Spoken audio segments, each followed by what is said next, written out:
students, today we are learning about Mughal Empire. We all know there was too much historical things in our India. And first of all we start with the major national day. There were three national days: first 26 January, 15th August and Gandhi Jayanti. We all know about these particular days. But here we discussed about Mughal Empire. There were so many dynasties ruled over India. Among them, Mughal Empire is too much big. And here we are know about this entire Mughal dynasty. We are introduced with first topic that Delhi under the Ibrahim Lodi. First जब दिल्ली में इब्राहिम लोदी थे जो उस पर rule कर रहे थे. Delhi was under Ibrahim Lodi's rule during that time and Babur ruled in Kabul, Afghanistan. Babur was the ruler of the Mughal dynasty. यहाँ पर मैंने लिखा हुआ है, देखो दिल्ली में पहले कौन राज कर रहा था? इब्राहिम लोदी. और उसी टाइम पे बाबर थे जो अफगानिस्तान में रूल कर रहे थे. और फिर क्या होता है, जब दोनों अलग अलग जगह से रूल कर रहे होते हैं उस टाइम में बाबर ने दिल्ली पे अटैक किया. आगे देखते हैं. He attacked Delhi in 1526. Ibrahim Lodi was defeated by Babur's well-equipped army in the Battle of Panipat. जब यहाँ पे दिल्ली में इब्राहिम लोदी राज कर रहे थे या फिर वहाँ पे रूलिंग कर रहे थे, तब बाबर थे जो अफगानिस्तान में रूल कर रहे थे और उन्होंने फर्स्ट टाइम दिल्ली पे अटैक किया. कौन से ईयर में? 1526 में. क्योंकि उनके पास वेल इक्विप्ड आर्मी थी. आर्मी बहुत बड़ी थी और उन्होंने दिल्ली पे चढ़ाई की. और उस चढ़ाई में उस युद्ध का नाम था पानीपत. पानीपत वॉर जो कि बहुत फेमस वॉर है, पानीपत वॉर.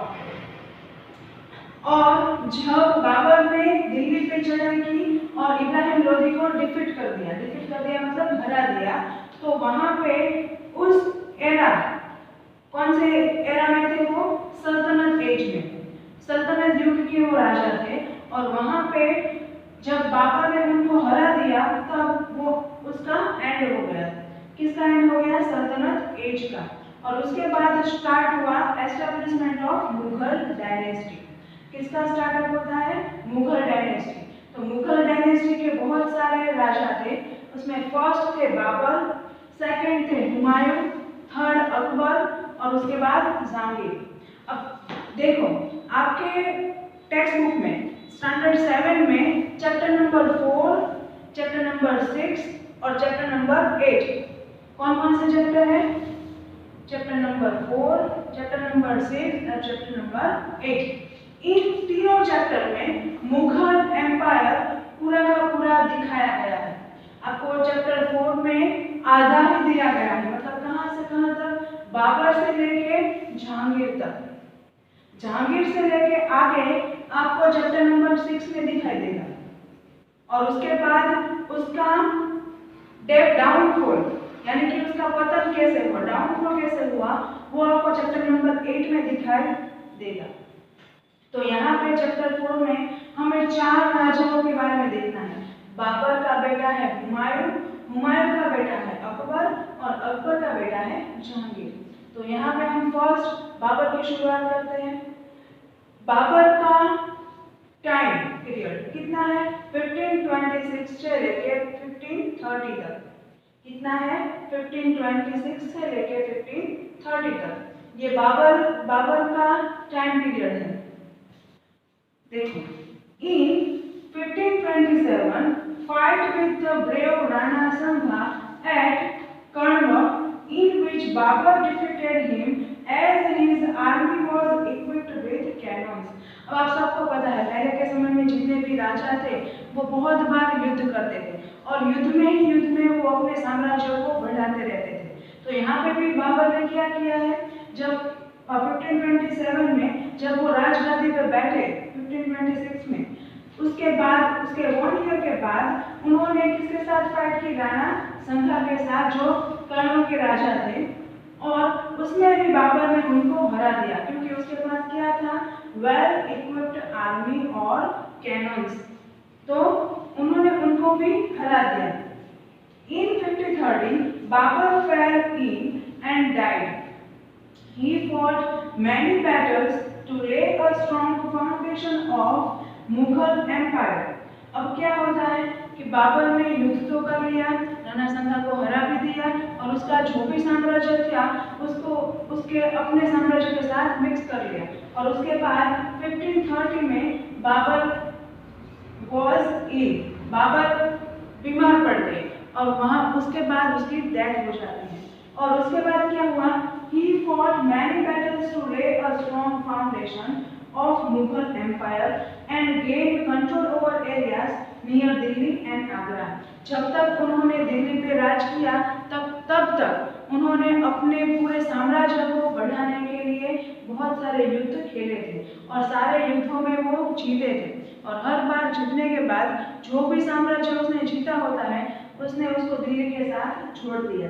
तो उसके बाद क्या हुआ, उन्होंने पूरी दिल्ली और आसपास के इलाकों यानी कि दिल्ली और आगरा में अपनी हुकूमत जमा के रखी हुई थी। तो ऐसे ही हमने यहाँ पे देखा Mughal empire establishment and extension. 3 main national days है 26 जनवरी, 15 अगस्त, गांधी जयंती। यहाँ पे हमने शुरुआत की, दिल्ली में कौन राज कर रहा था, इब्राहिम लोदी, और बाबर थे जो अफगानिस्तान में काबुल में राज कर रहे थे।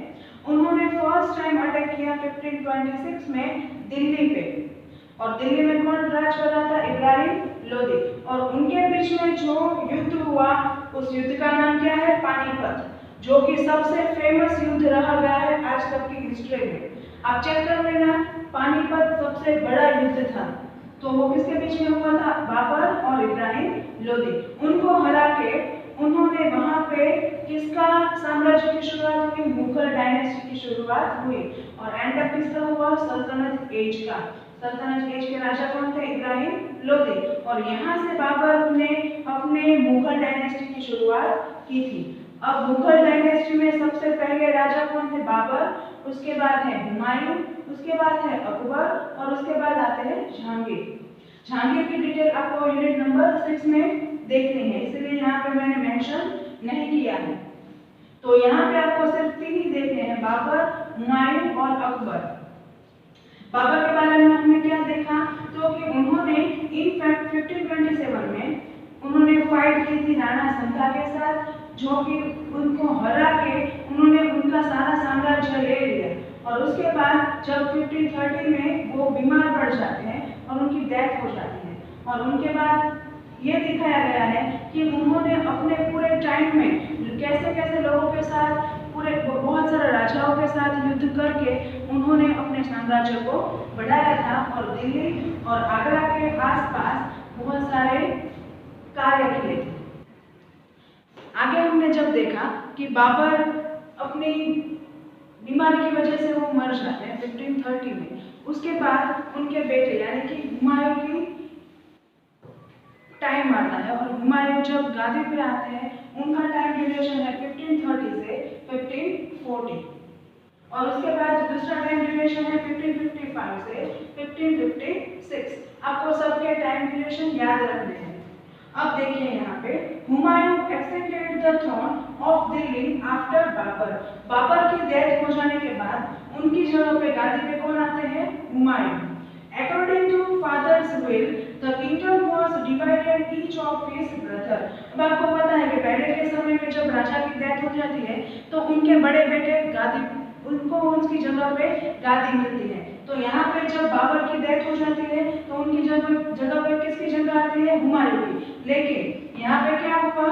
According to the father's will, जब बाबर ने अपना विल बनाया था, मतलब उनकी जो प्रॉपर्टी थी वो जो बनाई थी, उसमें उन्होंने कहा था उनका पूरा किंगडम और उनकी जितनी भी प्रॉपर्टी है वो तीनों भाइयों में बेच देनी है, तीनों को एक जैसी मिलनी चाहिए। तो हुमायूं के दूसरे दो भाई थे, कामरान एंड अफगान। कौन कौन थे? कामरान एंड अफगान। तो यहाँ पे क्या हुआ? बाबर ने अपने विल में लिखा था कि उनकी सारी प्रॉपर्टी तीनों को एक जैसे मिलनी चाहिए। तो यहाँ पे जब उनको ये बात जब हुमायूं को पता चली तो उनको ये बात अच्छी लगी नहीं, और Humayun had to struggle a lot against his brother। उनके साथ हुमायूं ने अपने भाइयों के साथ अपने प्रॉपर्टी लेने के लिए बहुत स्ट्रगल किया। क्यों? क्योंकि उनको अच्छा नहीं लगा था कि उनके पिता ने ये जो विल बनाया था तीनों भाइयों को एक जैसी प्रॉपर्टी देना, क्योंकि वो तीनों भाइयों में सबसे बड़े थे।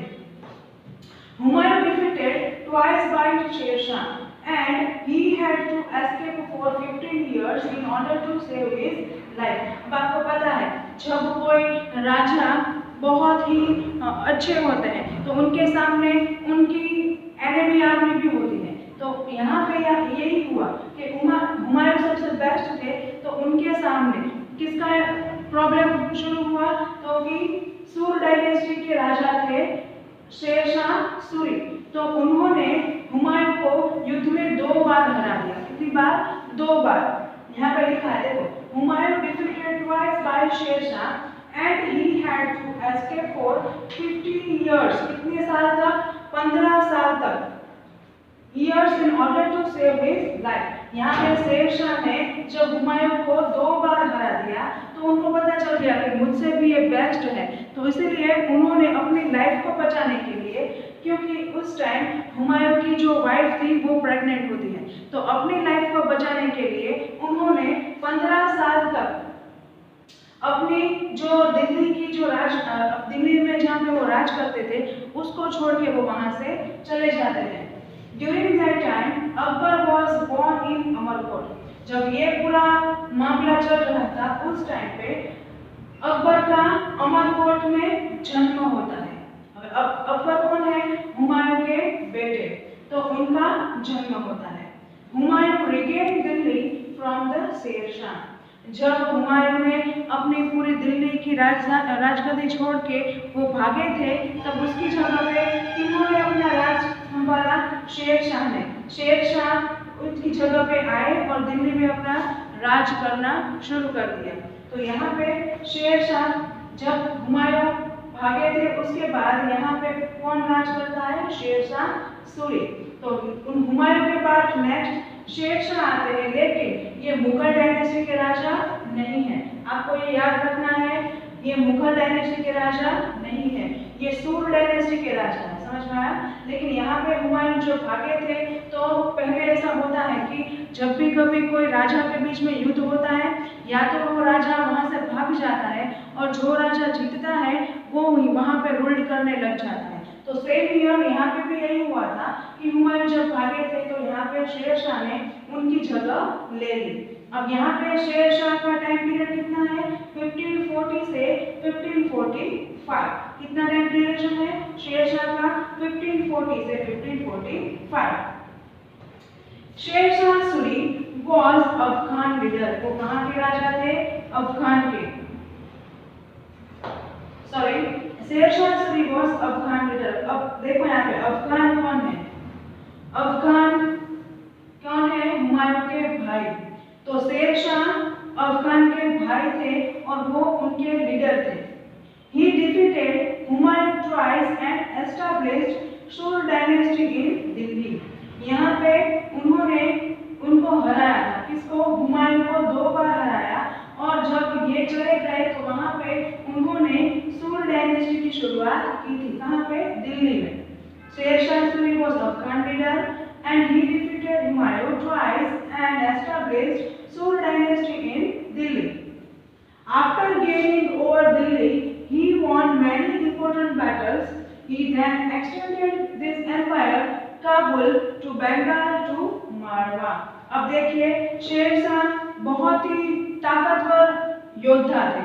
उन्होंने दिल्ली में अपना राजकाज शुरू कर दिया। उसके बाद वो बहुत सारे युद्ध खेले थे और बहुत सारे युद्धों को जीत के उन्होंने अपना साम्राज्य कहाँ तक बढ़ाया, काबुल से बंगाल और बंगाल से मारवा, यानी कि उत्तर भारत से लेके मध्य भारत तक, सेंट्रल इंडिया, राजस्थान में आता है मारवा, तो उत्तर भारत से लेके मारवा तक यानी कि मध्य भारत तक उन्होंने अपना पूरा राजपाट फैलाया हुआ था। He was famous as reformer of history. वो इतिहास के सुधारक माने जाते हैं। बराबर, यहाँ पे क्या बताया है कि जो शेरशाह है वो रिफॉर्मर ऑफ हिस्ट्री माना जाता है। आफ्टर शेरशाह मुगल डायनेस्टी रीएस्टैब्लिश्ड इन दिल्ली। यहाँ पे वापस कौन आता है, हुमायूं। कौन आता है, हुमायूं। देखो यहाँ पे 1530 से 1545, 55 से 1556, तो इस बीच में जो गैप है वो गैप यहाँ पे है 1540 से 1545। उसके बाद फिर से हुमायूं दिल्ली में राज करने के लिए आते हैं। तब तक शेरशाह ने बहुत सारा अपना साम्राज्य पूरा फैलाया हुआ था, क्योंकि हुमायूं से भी बेस्ट राजा थे और उन्होंने अपना पूरा साम्राज्य फैलाया हुआ था। देखो तो हमने यहाँ पे दो राजा, मुगल डायनेस्टी में दो राजा पढ़े, पहले बाबर और उसके बाद हुमायूं, और उसके बाद शेरशाह सूरी के बारे में पढ़ा। शेरशाह सूरी जो कि मुगल डायनेस्टी के राजा नहीं है, वो सूर डायनेस्टी के राजा है, लेकिन वो सबसे ताकतवर थे, इसलिए हुमायूं के बाद शेरशाह ने दिल्ली पे राज किया था। तो आज तक का हमारा ये सफर, मुगल डायनेस्टी का जो सफर है दोस्तों, वो हम यहीं तक रखते हैं। नेक्स्ट लेक्चर में हम आगे दूसरे मुगल बादशाहों के बारे में भी पढ़ेंगे। सी यू देन, गुड बाय।